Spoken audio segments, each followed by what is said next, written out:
We're back to the Star Trek universe, folks. We're talking about Starfleet Academy, a new series coming out on Paramount Plus. Looks to further expand the Star Trek universe. Yeah, well, we're going to talk about that and a few other things, because literally, if we were talking about Star Trek, this new series, all we would say is, yeah, it's been announced. Because we don't have anything. There's nothing. In fact, on Twitter, I put out a picture of Boothby, right, on Twitter, of him like gardening. Oh yeah, in the background was like the cat, and it was actually species 5879. Is that what it is? Was it? Yeah. So remember in that photo, but not the whole time. No, but in the most we've got of Boothby was actually while it was the Voyager we got a lot of it. Oh, right. I know we got some with Picard, right? But later on in the series, it was or later on in Voyager, the species was, remember, they were getting ready to they had a stage planet. Yeah, they were, but I always thought it was weird that they could like morph into looking like humans. Well, so the point of that episode was almost like they planned to be at war with us. So back in World War II or whatever, I believe it was Japanese would actually set up entire American towns. Yeah. So that they can, or Russians. I forgot. I don't know. One of the people we were at war with at some point made a town that was like an American, like classic town. And that was how they practiced being in character. And that was actually like historic fact. So in Voyager, they reproduced that, because these people were planning on infiltrating us. Right. But you saw what the species looked like. Did they ever explain? I can't remember like how they looked human. No, they probably they were super advanced, some kind of holograph tech or something. So that's where you get the Boothby. Yeah. Anyways, this new show coming out or announced, again, your Shane was right. We have no information on it, but I can tell you this. I think it's going to be, I'm just assuming with the track record we got right now, prior to seeing Strange New Worlds, I'm going to assume that this is going to be like CW's Riverdale, but in a Starfleet Academy setting. You know why you're saying that? Because we're afraid that's what will happen. Yeah, come on. I mean, it's fear talking, right? Come on, Shane. Come on, you know it's going to happen. I don't want it to be that way. In fact, it's going to be so disappointing if it's like Riverdale. Come on, guys, we're going to go protest the Admiral. Get your signs. Like, what is happening right now? I got to tell you though, the idea is really great because we've heard everything about Starfleet Academy for years and years and years and years. We've had a couple of small peeks at it with episodes of Wesley Crusher at Starfleet and of, I guess the Kelvin timeline movies had some of it. Gosh, has there really been much else of it? Not much. So this is very interesting because it would be neat to kind of see what Starfleet Academy is. And if they did it right, it could be a great show. And especially if they incorporated it with like some of these cadets going on, being a part of like away missions, like Wesley was kind of, going back and forth and right. And they had that episode of Discovery recently where the same episode where Tilly left, which what an episode. What an episode. Where she is that season 4? It's in season 4. There's an episode where Tilly like leaves the show or something. It's horrific television. But she is playing a Starfleet Academy like instructor, like a teacher, a professor. And they go on this adventure with a bunch of cadets. And I was like, this really has, before this news came out, going based on the news we had a couple of years ago where it mentioned this exact same thing, I'm like, well, I can totally see them doing like this as the Starfleet Academy show. Right. And then by the end of the episode, I was like, oh God, please never let this be the Starfleet Academy show. Oh my gosh. Yeah. So Did you ever see Head of the Class? It was really old. Oh, I think I have with, oh my God, my brain is working right now. the chick with the short hair, right? She had like a bob cut. I don't remember that, but maybe. But wouldn't it be funny if you did Starfleet like that, where it followed a group around? Oh, dude, head of the class had that one actor in it that ends up being like.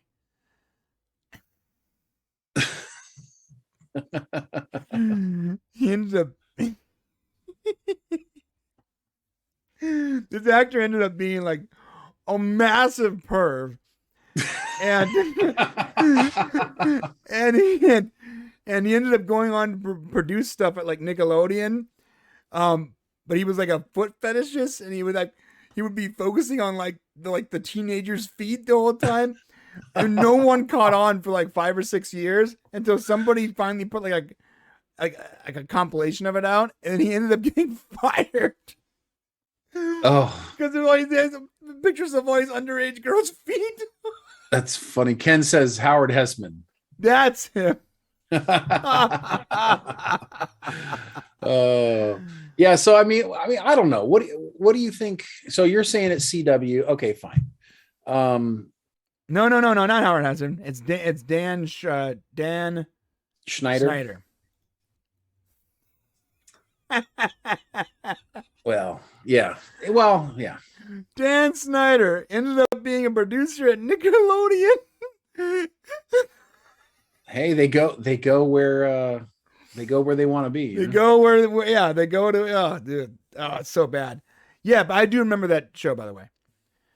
Okay, so anyways, I was just kind of saying that it would be interesting. I don't know how you can do a college and make it interesting, and you also make it Star Trek, and have it be compelling. It's obviously going to be tied into relationships. It's going to have to be relationship heavy. They're going to have some sort of connection to ships that are doing things for the Federation. That's going to have to be part of it, right? Yeah. The way Wesley's tied to maybe like Enterprise. It can also be like missions they're doing. Like, the Kobayashi Maru is famous. I mean, that's a great one. It's been done a few times. It has been done. It's been a part of things. It's never had an entire episode dedicated to it, has it? No, but it's always been an element of something, like at the beginning of something, or right. It's been played out. I mean, even in the Kelvin movies, it was. But how many? There was a whole setting for the. Right, that's how Kirk stood out. But that was how he stood out in the actual canon too. So it makes sense. He was the only person to beat it. Yeah. So my question is this: like, what if we see a lot of those missions and stuff like that, where it's like, where they're actually like assignments on the holodeck, and that would be cool. Like I could see that. I mean, there is so much they can do. They're going to need good characters, and they're going to have to bring back somebody, right? Don't we need somebody from the Star Trek universe, maybe that's a little bit older, maybe like a Geordie LaForge teacher? Stop! It's going to be Tilly. Damn it, Shane. It's not going to be Tilly, dude. She's still on Discovery. They're setting her up. They're not going to take her off Discovery. No, you don't get it. When you watch this episode, she talks about how much she wants to be home, and she misses home, and how when she was instructing at the academy, she felt like she was at home, bro. Oh my god, if it's Tilly. Can we talk about the elephant in the room? Please. I don't want to talk about Tilly anymore. Can we talk about the elephant in the room? Oh, you're not talking about Tilly. My bad. You're good. No, it's about Tilly. So I'm sorry. I didn't mean it like that. That's so mean. I didn't mean it like that. Okay, listen, I knew that joke was going to go like that. I watched her through season 3. Just every episode, if you notice, she gets a little bit bigger and a little bit bigger all throughout season 3. Yeah. And then when I haven't seen season 4 yet. And when you showed me an image of her in season 4, I lost my mind. I couldn't believe it. Yeah. I don't know. She needs to go see a doctor or something. Oh, I think that's why she probably left the show. She probably left the show. I don't know. I'm not an inside person. I'm assuming she left the show because she's unhealthy. Like she can't do any of the. Even in the episode she was highly featured as like the cadet instructor or whatever. She didn't do any of the actual like physical stuff. It's frightening how fast it happened, though, is what I'm saying. Like, Well, no one gains that much weight in a year. Well, she had a kid. Okay. She had a kid, and that's what started it off. She I had a see. kid So she's got to get 1 back. and 2. So she's got to get back. That's when it was between seasons 1 and 2. Yeah. See, but that's what's weird is it really didn't start. It was even in the beginning. I was watching the first episode of season 3, and the first couple episodes, and you're like, oh, okay, she still looks pretty normal. And that was after she had her kid. Yeah, there was a joke on Reddit where it was like, he was like, low key, no judgment here, but maybe a side effect of traveling 900 years in the future is rapid weight gain. I mean, I don't know. I would say like maybe she actually has something wrong with her, because we're not skinny dudes, but it took us years to get to this point. No, yeah. Talk about glass, throwing glass, right? No, glass house. No, trust me. No one's throwing her under the bus. But it did take me 20 years to get this way. Yeah. Right. But it took time to get there. She did it in like a year. Yeah. And you know what? When I was losing weight, because I was almost 400 pounds, and then I was 385, and I lost, I got down to 200 at one point when I was working out every day, eating less than 1,500 calories, only eating protein. Basically, I was completely miserable. That still took what, Shane? 3 years for me to lose 180 pounds? Yeah, it took a long time. Took 3 years without surgery, without anything, just working out constantly, and my calories were literally like under 1,500 calories a day, and it was only me. 3 years it took me that long to lose that weight. I feel like she's gained more weight in half the time. Yeah, it was frightening how big she was.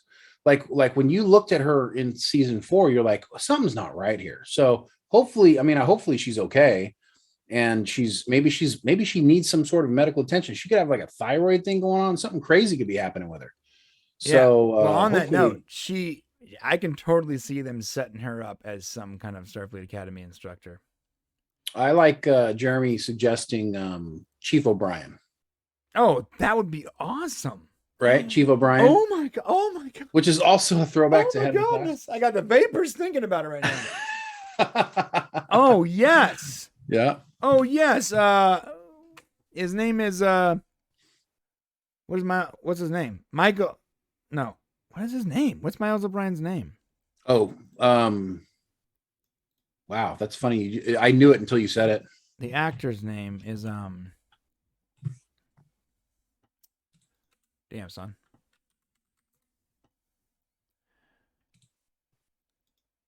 That's funny. That he's an interesting name. It's Colin. Yeah, Cole Meany. That's it, Cole Meany. So he was actually on a recent episode of Always Sunny. So I know what he looks like currently, like right now. He can do it. He can do it. He's a little older. I mean, obviously he's older, but you think he looks a little bit like his age. He's definitely a lot more heftier, but he still has the chops. In fact, he sort of looks angrier, which is great. Oh, you know what's funny is that what time frame are they going to stick this thing in? I mean, I guess we didn't think about that. Why don't they stick it in Picard times? That's where we're at right now, right? Is it though? Because right now we're like about to launch Strange New Worlds. So where are we? I would honestly hope that it was in Picard times. Picard times. Like whatever the time, like current time, 30 years. Yeah, later. I mean, I hope so too, because then we get some cameos. Right. Or we get not cameos, but maybe even we get like Deanna Troi comes back and is teaching at the academy or something. Yeah, this is what it looks like right now, which is great. He looks good. Oh yeah, he's fine. Yeah. It's a fine looking young man. Yeah. Oh man, that would I would be if that was the case, I'd be so all over this show. Would you be stoked if that was bro? Okay. Well, they're all about fan service right now, right? Miles O'Brien is one of my favorite characters.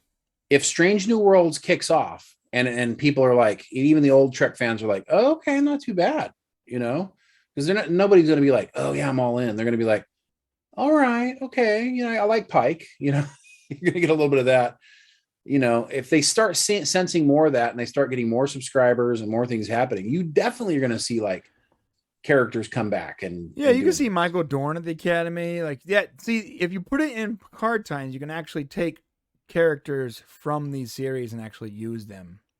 Yeah, and I like that idea a lot. Keep it in Picard times. So what else do we have to talk about? Because there's other things going on here. Section 31. You know, there's nothing on Section 31 other than Michelle Yeoh now.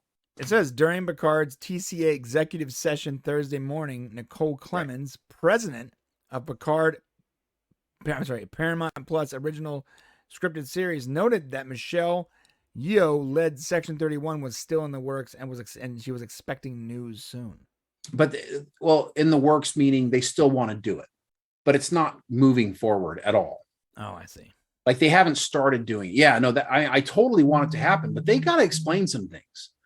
Like the last time we saw Emperor Giorgio, she was Guardian of Forever. She was heading through the Guardian of Forever and back to a time where her body molecules could work. And what did it say? And this is very important because I noted this. She was heading to a time when the mirror universe and our universe were more closely aligned. That's what he said. Right, but they've been moving apart for so long that she couldn't get back, right? So what time frame is that?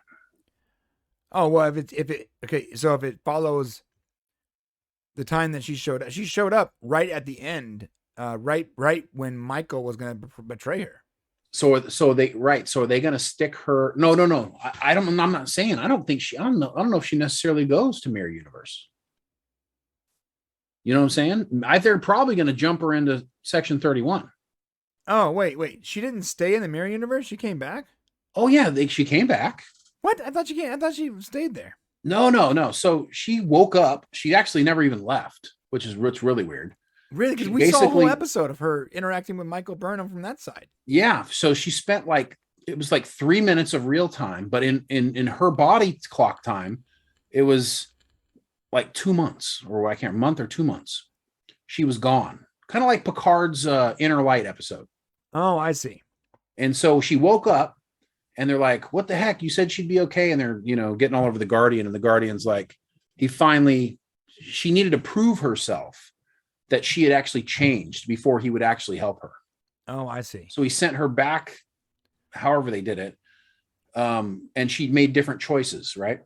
Tried to save Michael Burnham. So I see. Okay. So her quantum molecules were all messed up because the mirror universe and our universe were moving away from each other at a point where she couldn't be sustained. So you're saying that he sent her back in time to a time where the mirror universe and our universe are more aligned. Right, which would be likely about the time of Discovery before it went into the future. And Section 31. Right. I mean, it can also be even farther back than that, to be honest. It could be, but I don't think they'll do that. See, and that is the kind of stuff. Rant time. That is the kind of stuff I don't like about current Star Trek. Is I feel like that line is them going, we don't really know what we're going to do yet, so let me just throw a random line out there that will allow us to put her in any timeline we want. True. I mean, but think about it. Section 31 exists on whatever timeline it wants to, because they're constantly traveling through time. No. That wasn't Section 31 traveling through time. Oh, yeah. That's Section... No, you're talking about the Voyager one? I'm talking... Yeah, it was Section 31. Was that?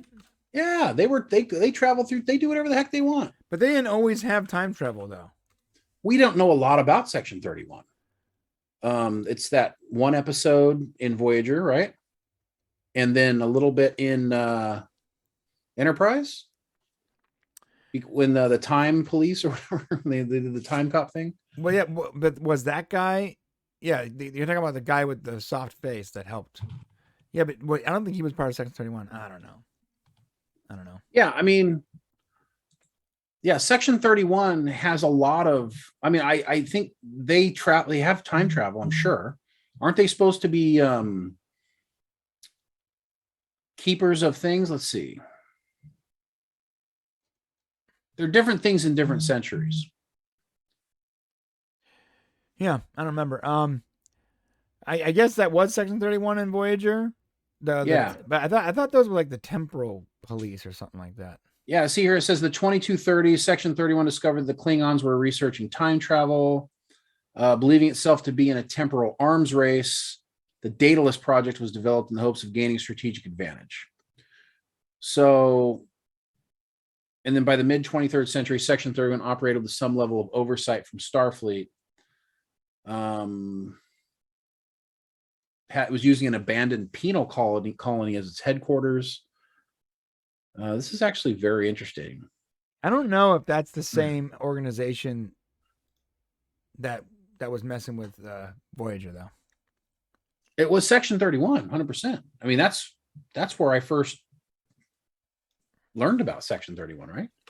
Yeah. No, that's not where you first learned about it. That's where I first remember it. I think it was I don't think that's where we first. I know we'd have to go back and take a good look at it, but yeah, there's tons of stuff on Section 31 here. Holy cow! If we get a Section 31 series for sure, and like it's going to move forward, we'll do like the history of Section 31. We'll do something that explains the whole thing, so it's easy to understand. Yeah. All right. So I'm just saying, like, she can. Section 31, I'm almost positive traveled through time. Okay. I feel pretty certain about that. I could be wrong. Let us know, guys, down below if we've got that all crazy. Yeah, I see. The one you're thinking about is the Star Trek episode Relativity, and that was Captain Braxton. He was part of a Federation time ship called Relativity. Yes. But he was part of Section 31, right? I don't think he was. I'm looking right now. No one's, and doesn't say anything about Section 31. I think he was just he was part of a time, Yeah, he was part of a time ship in the 29th century. He wasn't specifically Section 31. He was just. Like, I guess there hasn't been time travel mentioned with them. Yeah. That's interesting. All right. Well, either way, I think they can drop her in any time that would be appropriate. Yeah. And she's already familiar. And this is where why I believe they'll drop her back in that old Discovery timeline or the current Star Trek Strange New Worlds timeline, is because she was already interacting with Section 31 at that time, right, and has familiarity and said I would be leading that, right So I'm pretty sure they would drop her back in there. Yeah, probably be around that time. That would make the most sense, right? Yeah, although it would be cool if she was like, but it wouldn't make sense to put her in any other time. So it's probably you're probably right. Yeah, it'd be nice to put her in a time that was like after the events, maybe during like actual TNG events or something, but that's not gonna happen. No, it'd be too hard, Yeah, I think that would be difficult. Some more information going on for Star Trek Discovery. There's a TV spot that offers hints to what's going to happen in the second half. Discovery's back on February 10th, so in the next week or so, we're going to see the second half of season 4 of Discovery for anybody who cares. Or for those that are watching just because you are. I don't know. I actually do care because I'm getting a kick out of every season has had its ups and downs on Discovery, but even if it was a lot more downs, I can always be like, okay, there's some good parts of it. But like so far, this season has been so incredibly just so bad in every way that it's turned into this. I'm no longer watching because it's part of the Star Trek story. I'm now watching because it's almost funny, like pointing out all the. This season is so bad. Like I can't get into more without just becoming a rage fest. But like oh man, it's comically bad. It's comically bad, and the things they do are just comically bad, and the stuff doesn't make any sense. There's so much of it is just so stupid. It's really quite something to watch. And I'll be honest with you, I'm thoroughly enjoying it. Okay. Well, all right. And so let's switch over to Strange New Worlds really quick. Tomorrow, for all the members, that'll be coming out tomorrow.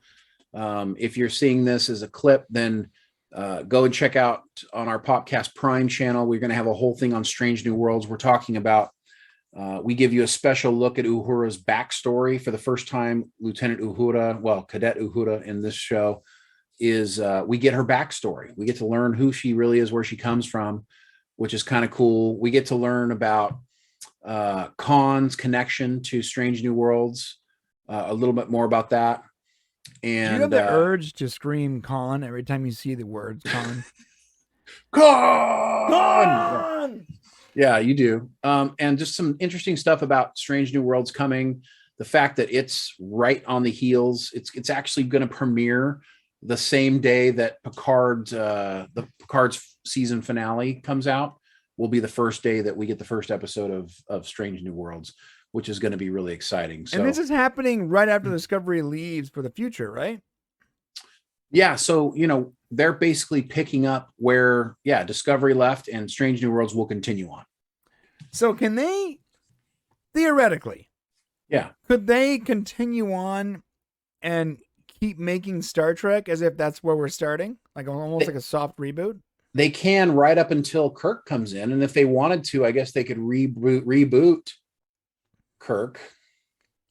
It would be weird. I don't want them to do that. How would you feel about it? How do you feel about that? I mean, it's been 70 years. No, I don't want to do that. I mean, there's plenty of movies that have been rebooted in less than 10 years. This is 60 years, it's a right? TV show. It's a character. I'm trying to think of other TV shows where they said, okay, let's bring back a TV show and make it the exact same character. That's tough. I don't know. I don't like the way it sounds in my head. Maybe I'll feel differently when I get to the end of Strange New Worlds and I'm like, oh, what are they going to do now? And especially if I like Strange New Worlds, I guess we'll have to see what happens. Spock is the same exact character. Yeah. I guess it's a different actor. I don't know. It's tough. It's like, that's my Spock. I mean, what are they going to do? I mean, I don't know how you would update some of those episodes. Would they show missions that they went on? I don't know. It don't really work for me. That's a tough question. That's really hard. Yeah, but they did recast Spock. No, I'm saying but it's not the same time frame. So for example, when they're going down to take care of the Horta, right? And they're going down and the Horde is killing all of these people on the planet that they're on, the mining planet. Right. Do we do that episode again with new Kirk and new Spock? I don't know. I can't do that. Right. You know what I'm saying? Right. It would have to be different stories.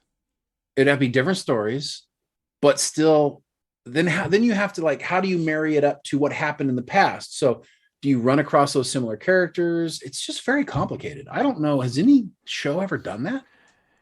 I don't think so. I mean, the only show that would have had the opportunity to do that would have been something like Doctor Who or something, because the show has to have been going for 60 years for that to be a thing. For something to happen. I'm trying to think of the reboot of Magnum PI or oh yeah, maybe I should watch that and find out. Because I mean, they did reboot Magnum PI. They did. They got a new, they got a new Thomas Magnum, and they've got a new right. So what stories are they telling? That's a great question. So are they telling new stories, or I guess they're telling new stories. I guess it could happen. Yeah. I don't like the sound of it right now. Right now, that means in 25 years we can just see a new TNG. Right now, the way things are going in Star Trek, until they prove to me that I like it, I don't want to see it. And that would mean that in 65 years, a brand new Discovery. I'll be dead, so it's all good. All right, guys, let us know what you guys think about this brave new frontier. In the comment section below. Obviously, we will be covering it because regardless of how we feel about individual shows, we love us some Star Trek. Yeah, we're going to cover it whether we like it or don't like it, because we like Star Trek the universe. That's it. We like the universe. That's Star Trek. Okay. We ain't going nowhere. We ain't quitting. I ain't going nowhere. Even if sometimes we just want to throw up in our mouths. We're not going anywhere. I ain't leaving. I just watched Wolf of Wall Street the other day. So I ain't leaving. All right, guys, let us know below.